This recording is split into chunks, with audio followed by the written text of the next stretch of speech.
Nous sommes prêts à participer avec vous pour véritablement apporter une solution aux mules. Il semblerait qu'on ait quelqu'un à la tête de la collectivité qui soit ni plus ni moins qu'une mule. Pourquoi? Parce que les mules ont décidé d'aller vers ce choix pour de l'argent facile. Total, Montagne d'Or, tout ça, c'est de l'argent facile. Il n'y a pas de réel projet, il n'y a pas d'ambition, de l'argent facile. Tout d'abord, Monsieur le Président, je dois vous dire que je rentre demain dans mon pays avec deux bonnes nouvelles.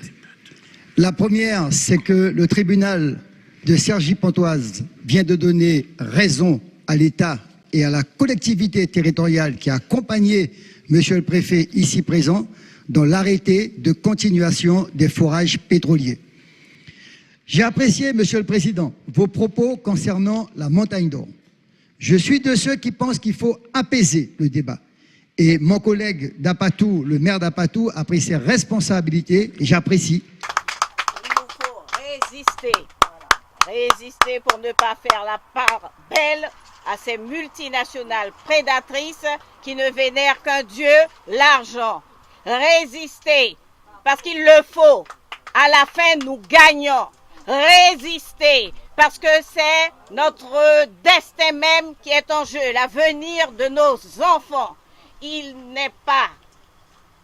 est hors de question, parce que c'est le collectif que je représente, de laisser à tous ces prédateurs la possibilité de s'installer sur le sol de Guyane. Car nous savons que ce qu'ils veulent faire, c'est ce qu'ils essaient de faire partout dans le monde, c'est de prendre pour leur profit personnel toutes les ressources minières qui existent sur la planète.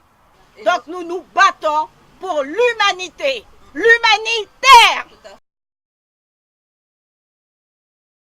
La deuxième nouvelle, Monsieur le Président, c'est que le Premier ministre a donc confié à Monsieur Brunetière, ici présent, le courrier qui me permet de dire aux Guyanais, suite à votre engagement, que vous poursuivez dans le cadre du plan d'urgence, du pacte qui a été signé des accords de Guyane, le débat démocratique d'une transformation ou d'une évolution institutionnelle ou statutaire. Ma majorité, elle, s'est prononcée davantage sur la réforme institutionnelle, comme vous l'avez entamé d'ailleurs avec l'Alsace, avec la Bretagne, avec la Corse, parce que nous pensons qu'aujourd'hui, la fusion entre les collectivités, le département et la région est un exemple, un outil à accompagner le territoire demain vers sa pensée future. Quand tu prends la parole pour dire que ma majorité et moi, nous sommes contre et pas pour l'évolution statutaire, ma majorité et moi, mais ta majorité c'est quoi? C'est quoi sur le territoire? C'est quoi par rapport aux Guyanais? Qu'est-ce que c'est? Non, ta majorité ne décide pas de l'avenir des Guyanais. Vous êtes une majorité certes, mais il y a un peuple de Guyane. Et il aurait dû y aller fort des accords de Guyane, fort de la population. Et vous avez tenu parole suite aux accords de Guyane. Aujourd'hui, le RSA n'existe plus sur le budget de la collectivité territoriale. La deuxième, c'est l'octroi de mer.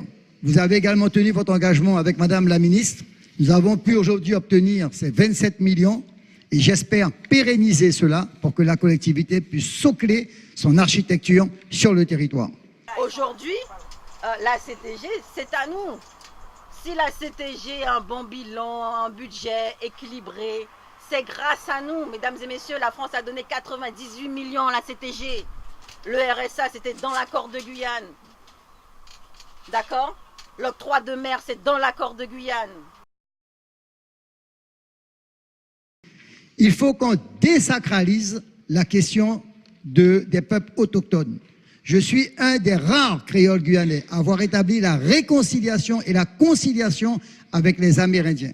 Mais la question de la filière aurifère n'est pas une question amérindienne. Elle est guyanaise, elle est française. Le message du président de la CTG, M. Rodolphe Alexandre, a été clair envers les affaires autochtones.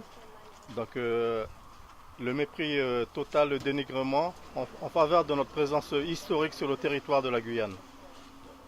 Nous en prenons compte, mais j'aimerais dire à M. Rodolphe Alexandre que nous continuerons à nous battre, à lutter justement pour nos droits déjà locaux, nationaux et internationaux. Donc notre message est clair, c'est de se soutenir. Il n'est pas seulement la question des peuples autochtones, mais aussi justement de l'avenir des peuples de Guyane. Je nous souhaite, Monsieur le Président, je nous souhaite que vous continuiez, Monsieur le Président, à vous battre. Parce que certains parlent des gilets jaunes. Moi, j'ai connu avec mes collègues en Guyane ce qu'on appelait les 500 frères, qui n'étaient pas plus méchants que d'autres.